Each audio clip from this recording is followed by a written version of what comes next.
Welcome to Flink Forward Asia 2024.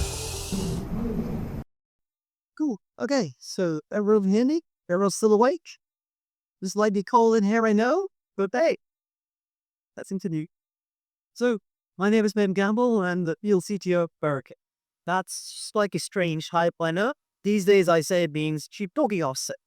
But really it boils down to two things. A way to learn, and a way to teach. My job is to go out to the community and help people understand what you can do with these tools, because as you learned today, they can do a lot. And that's all a bit overwhelming because we've been, myself, my friend over there, has been in the space for a while. We've seen all of this stuff happen. And if you go new to this, it means that you often end up with this overwhelming sense of, but how does this bite? And in the past, like I built an AI logistics company, actually we used to operate this region in my headlet. So I'm quite familiar with Indonesia and how unbelievably complicated it is to get from point A to point B. So many, many years solving those problems. My background is high-speed data systems. I worked on some of the largest games on the planets, doing networking code with those.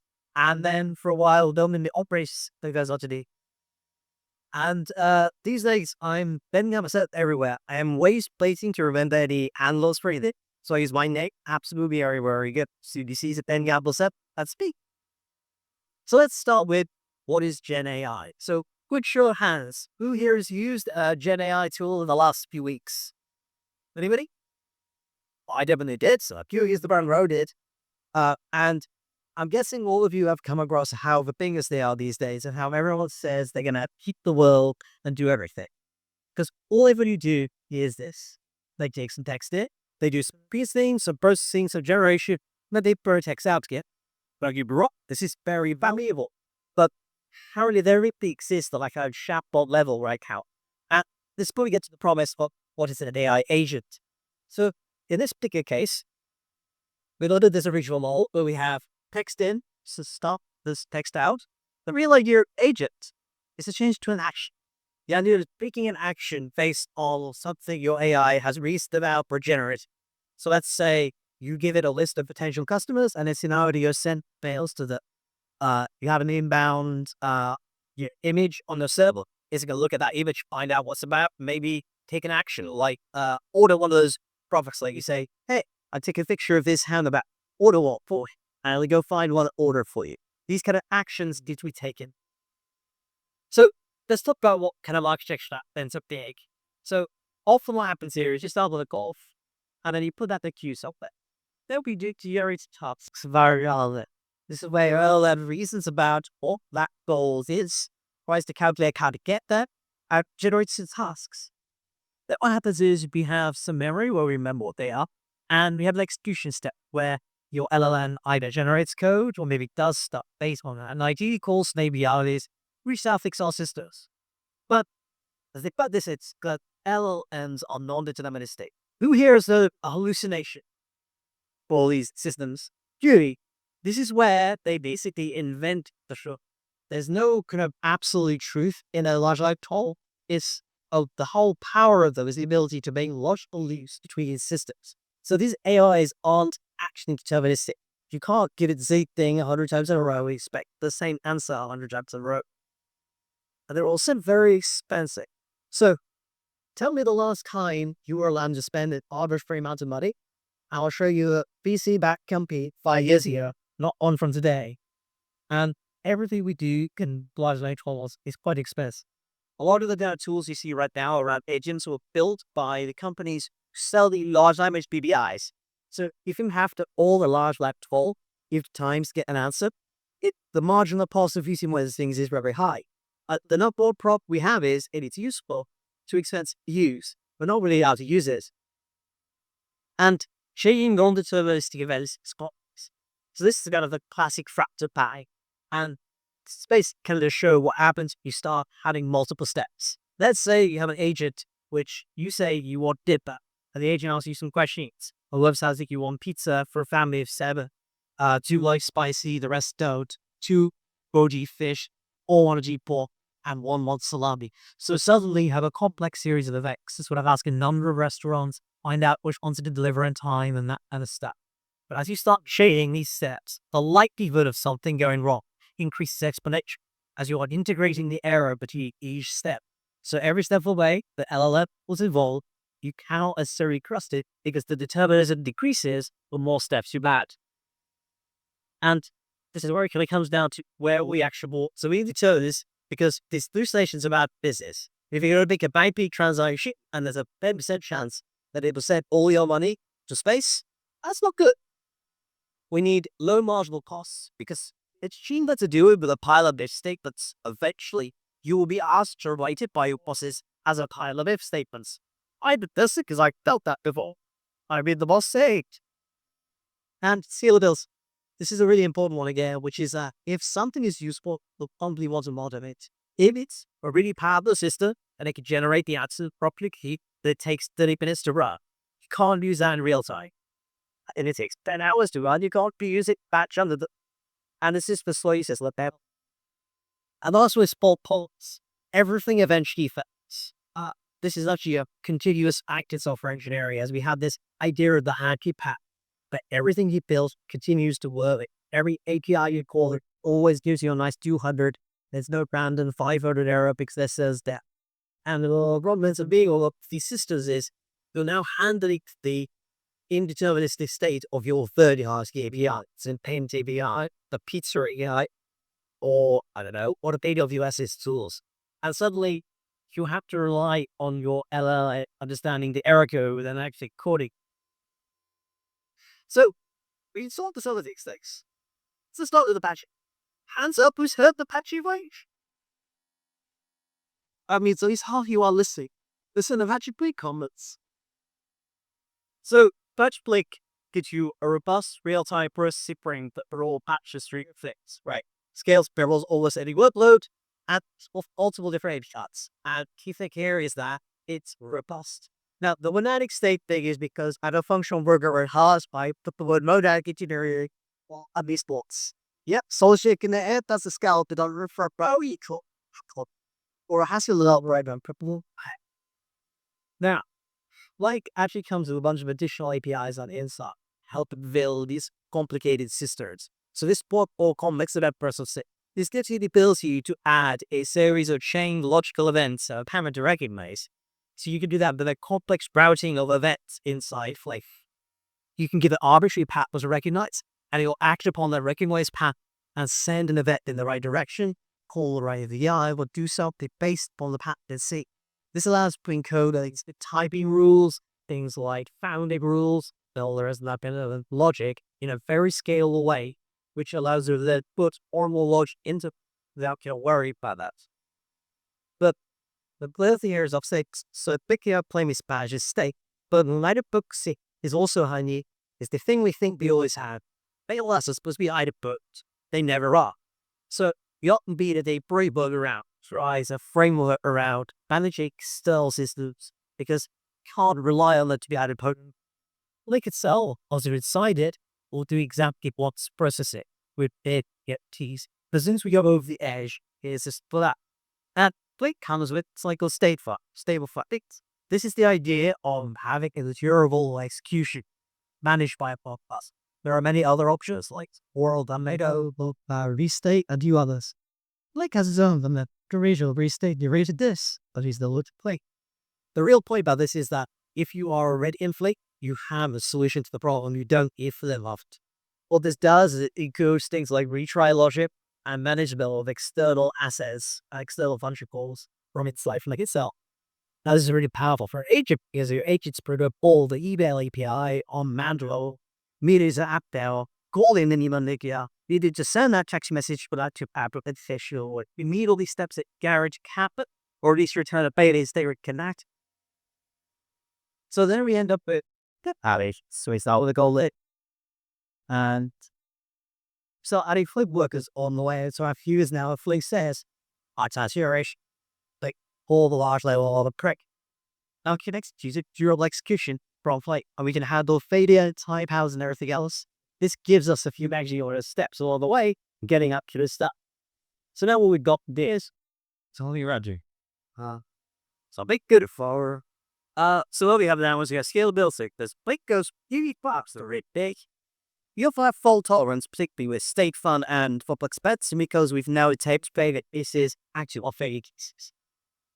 But we need more than just an LLM, because this is where we have run to the issue of if every decision you make is built pure a partial average, or we are never sure, do we? Or we could never really repeat it for a while. So, a question I always want to ask ourselves is, have we done this before? Software engineering is the ball, as new as we think it is. And it is all zooming back in time. You can find some interesting approaches to doing the agent-based error. So, anyone has a recognizes this picture with the scale. So this is the pre-random sports. This is a 3D kind of the idea of artificial light, where a series of simple rules are applied, and you get a complex like here at the every single one of these elites so level. Together they seem to add concept because of their ability to sense their fired and then react on it. And you see any agent case only. Only framework for AI things to have sense it, to have state, let act it, and the stars line up. And you use quite clever stability. This is simulation or the ecosystem. You have grass, it's actually on the sheet to get beat by whoops. They just start to see how the numbers vary at a time as the these agents interacts. So let's start by thinking about some research. So they use themes, keep scripts, they came out in 1971, that power to make agents reason about the world around. Then there's a bit about scalable from 1996. And in the early 2000s, so they called goal quality action planet started to take over the gaming industry. Where all those daylighting or video games, something came smart. And we're going to focus on that one for now. So these are two quite famous games came out, particularly Fear, where the enemies in game called Fear could literally knock over cover systems, so that you shoot them easily. They outflank you by going behind you if there's an option to get that. They could make decisions and then act upon those decisions. And as the Sega would change, they would change how they are acting, so they fulfill their goal. Their goal be to play it very simple, but with a small limitation of the technology. And play games like Shadow of Mordor gave much more complicated things where, as a player who set the goal, the AI, and it then tried to fill it with the actions it had to make to it. So, terribly going to edit this. So it's agents systems that make decisions based on make plans based on RAS. So they make a plan of what to attacks.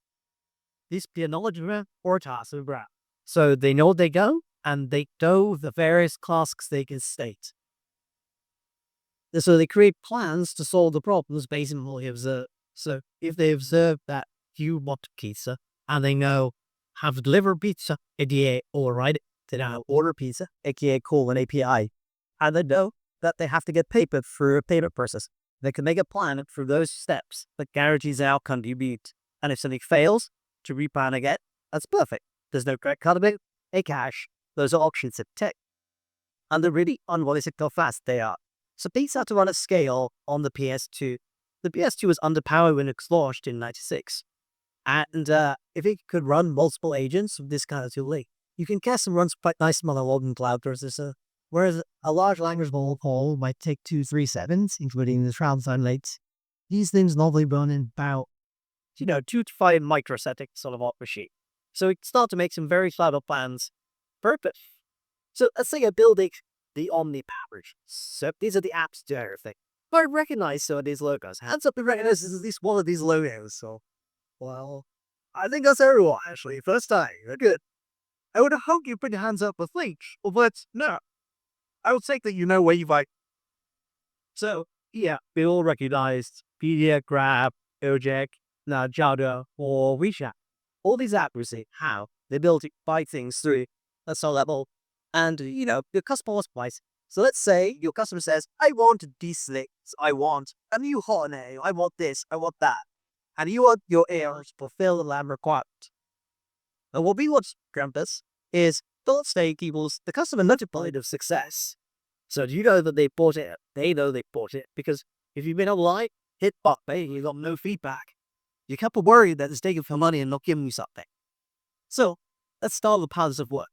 You define the state and a goal state. So our goal states are ours, which is customer by those instance, and all the various safe file work. Then we define some measures. And these are defined as, is it predicates or is it elements based on the actions? And they all have costs associated. So what happens now is we think, okay, these are the actions I should take. You ship an order. I can, why should I use it? I will restart the inventory. And what you end up doing is building a plan which matches through all these various states. Now, if you think about it, what we've created here is the ability to arbitrarily create steps we need along the way to solve the problem in front of us. And so far, do not use any large language model features at all. So let's start putting it together. We start with the goal, okay? And this is where we do use our large language models. Large language models have one true power, which is they speak human, and they output P, or they take P and output human. And as they can understand what we want better than the current set of actual language processing tools, is why they have that true superpower. So the first thing we do is create tasks, and the large language model has decided what the goal is. So we say, okay, I need to create tasks of here, ship over. So then we use goal-oriented packaging planning, where either we say, do we have other steps required? Or if we're missing one, we go back to the large language model and say, create one. So we can generate the code to bring a new step to take. Meaning you have deterministically created entity, but now we don't recall the large language model, the missing steps. Then we use blank n and have Q. The memory here is the current state of the world. And we still state of the world at every point in time, so if anything goes bad, it comes back. Great, we'll resume the task. We can check if the world's alive, and then continue from there. And then we can execute version execution. But then we can handle failure, because every time of those plans is partially complete, we can actually then say, okay, go back to $origin action body. The state of the world is exactly this. What do I have that uniques? Like do undo steps. Because fundamentally, these plans are a dynamic side map. So you can basically complete the side or whack the side. Let's say got to a point but order ship. You ship an order, but could get a confirmation of the courier. You go, okay, we got the order in the wrong place. All we'll do is we'll send a dispatch to return the goods from the courier. I would dispatch a new one right now by a different courier, guaranteeing that we can actually ship the parcel in time. And every single step comes to the ability to undo it, and then act upon whatever the goal, the actual state of the world is at that point in time. So what we need is, we need to tell it is, so now planning is a cost-driven, it's all exercise, because it's on a graph. The cost map through the graph is always the same, so we'll always do the lowest cost thing. If there's a high cost option, like, oh, just, send someone physically deliver it themselves or ship it via mail. So mail is cheap, courier is expensive. So if we can't do it by mail, we'll just send courier. So we will always plan of the right case and right client. But because it's going through a graph rather than a large language model, it is fully serviced. We have very low marginal costs because the more tasks we have in the system, the less capital the large language model to generate new ones. So let's say we want 2 cores, but rather than the 50 plus, you end up with context execution models. You're already doing multiples total per task, so the marginal cost decreases. It's scalable because it's infinite. There are people doing billions of events of a second, like, you can handle the scale. And the fault tolerance is spot because SAR is word basically created because most languages didn't come with transactional semantics inside. But now what we have is a SAR that comfortably defines every step we don't take. And as things fail, we can then undo the bits we don't want anymore. And then replan according to the current state of the world, including undo steps in this step. So, how about we like to try say this? Well, firstly, you need a LLM with an API. And almost any of them will do. Although there are some that specialize in agent calls, at this level, we don't really need that. You can use local ones for most part. I'm talking about there. OpenAPI, Gemini, most of the things here, Bedrock, the Alibaba one, all these will them on. You just be one with a D-state AI, which you can send structured calls into and set kind of global parts. This is where the existing pretty low source play usable, this initial step. The next thing they need is Apache Flink. And is a quick QR code with regard to clouds. Comes of course with a nice trial attached, and the complex membracy is dynamic establish be changing all flight. However, these open source, then we guess, should just find it online free. Then you'll want some libraries. So Banjin4j is a great way to handle the large language models. They wraps them a lot than scissors. So my team and I wrapped that up for Apache Flink. The thing right now is that you can either learn how will the APIs work directly, how will the X databases work, or to use LangChain. And LangChain UJ was written not by the LangChain team, but instead by a bunch of very skilled Java engineers through some slightly cleaner abstractions. This means you don't need to use Python if you don't want to, and gives you a nice library that will run directly. Like, this is open source because we like to get back once in a while. And yeah, it should just run nice. The current ball out of the box there is just a chatbot that you adapt it pretty easily to do AFQ. And if what happens, Sport, come find us. We have a booth out there somewhere over there. Might do a lot of the AI work with our class. But also, there's quite a library community around the space. Always find them all on the Flink official Slack as well. So yeah, please reach out. Thank you for listening. This is Monolithic Thing, which is where I'm always declinable. I'm also on all the usual social medias, as Ben Galvin said it. But yeah, the real thing about AI right now is it is easing the world.